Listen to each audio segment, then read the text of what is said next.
खबरें जो आपको सीधे जोड़ती हैं हमसे, जिनका आपकी जिंदगी पर होता है सीधा असर। खबरों की वही तस्वीर, बिना बदले बिना डरे, जज्बा सच का लिए, सच दिखाते हैं। वाराणसी में मुस्लिम क्षेत्र बजरडिया में मुस्लिम महिलाएं व पुरुषों द्वारा जागरूक किया गया। शिक्षा के मंदिर अब व्यापारिक केंद्र बनते जा रहे हैं। किताबों पर प्रिंट रेट बदलकर अभिभावकों की जेब पर डाका डाला जा रहा है। शिक्षा का अधिकार देने की जगह उसे बेचा जा रहा है। इस लूट के खिलाफ आवाज उठाना अब मजबूरी नहीं, जरूरत है। उत्तर प्रदेश में निजी प्रकाशकों की पुस्तकों और निजी विद्यालयों में शुल्क को लेकर घमासान मचा हुआ है। इन प्रकाशकों को पुस्तक छापने और बाजार में बेचने की अनुमति किसने दे दिया? मूल्य का निर्धारण और मूल्य पर जीएसटी क्या विभाग को नहीं प्राप्त हुआ? क्या बाजार में पुस्तकों के आने और वर्षों से विकृत होने के पीछे सरकार के विभागीय अधिकारियों का हाथ नहीं है? सरकार सारे पुस्तकों का मुद्रण अपने ऊपर लेकर सभी बच्चों को वितरित करने की जिम्मेदारी स्वयं क्यों ले रही है? आज पढ़ाई का माहौल पूरी तरह से बिगाड़ दिया गया है। विद्यालयों के संचालन में बाधा उत्पन्न कर दिया गया है। लेकिन ये सब केवल बेसिक शिक्षा परिषद और माध्यमिक शिक्षा परिषद के विद्यालयों के साथ ही हो रहा है। सीबीएसई, आईसीएसई, भारतीय शिक्षा बोर्ड के साथ कोई समस्या नहीं है। संघर्ष अभिभावकों ने उनके विरुद्ध शुरू किया और अधिकारियों ने मोड़कर उसे बेसिक शिक्षा विभाग और प्राथमिक शिक्षा परिषद के विद्यालयों पर लाकर खड़ा कर दिया।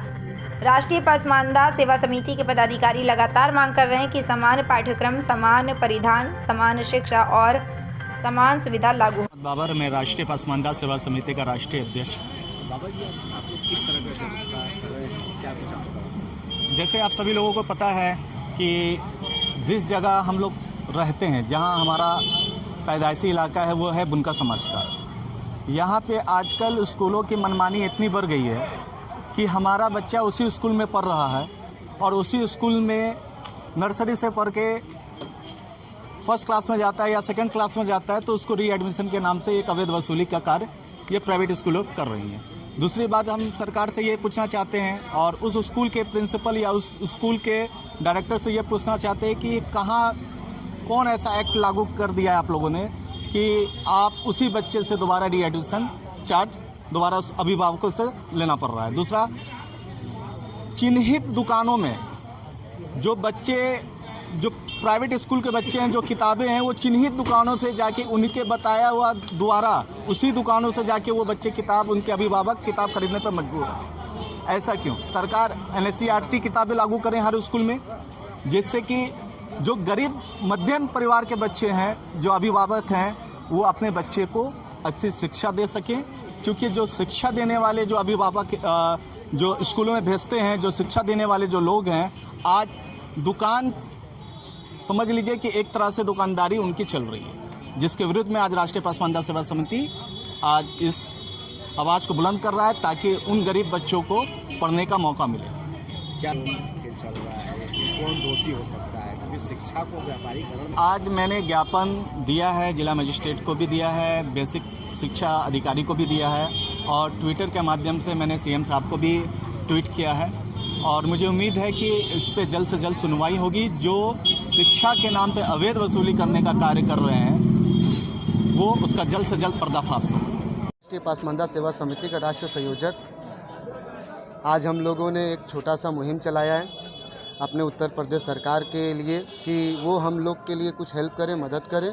जो हमारे गरीब बच्चे हैं वो ठीक से पढ़ लिख नहीं पाते। कारण ये है कि किताबों और मनचाहा फीस हम लोगों का रास्ता रोक रही है और हम लोग अपनी मंजिल की तरफ आगे नहीं बढ़ पा रहे हैं। क्योंकि बहुत से बच्चे जो एक नई उमंग, नए ख्वाब लेकर आगे बढ़ने की पूरी तरह से पूरी कोशिश कर रहे हैं, जिससे फ़ौज में भर्ती होना चाहते हैं, पुलिस विभाग में भी आना चाहते हैं। अगर इस तरह पढ़ाई और शिक्षा महंगा होता रहेगा तो किस तरह से बाकी बच्चे अपने ख्वाब पूरे कर पाएंगे? कोई साइंटिस्ट बनना चाह रहा है आज के टाइम में, कोई अपने देश का नाम रोशन करना चाह रहा है। अगर इसी तरह किताबों का और मनचाहा स्कूलों का रेट बढ़ता रहेगा तो जाहिर सी बात है देश अंधकार की तरफ चला जाएगा। तो हमारा भारत सरकार से और हमारे उत्तर प्रदेश सरकार योगी आदित्यनाथ जी से हाथ जोड़ के निवेदन है कि इस पर कृपया सुनवाई किया जाए और इस चीज़ों पर लगाम लगाया जाए। और जय हिंद। मैं राष्ट्रीय पसमानदा सेवा समिति की महिला प्रकोष्ठ की राष्ट्रीय अध्यक्ष हूँ। मेरा नाम खुर्शीदा बानो है। खुर्शीदा बानो जी, स्कूलों में किताबों की रहा था। अब शिक्षा के केंद्र में व्यापारीकरण, उसका आप लोग मोर्चा खोल क्या है? जी हाँ, देखिए जानते हैं आप लोग कि आजकल कितनी महंगाई बढ़ चुकी है, हमारे बुनकरों का क्या हालात है। और वहीं दूसरी तरफ ये हमारे जो शिक्षा के मंदिर अब व्यापारी केंद्र बनता जा रहा है। किताबें पर प्रिंट आउट बदल कर अभिभावकों को जेब में डाका डाला जा रहा है। शिक्षा अधिकार देने के बजाय उसे बेचा जा रहा है। इस लूटमार के खिलाफ आवाज़ उठाने का अब मजबूरी नहीं, अधिकार हो चुका है।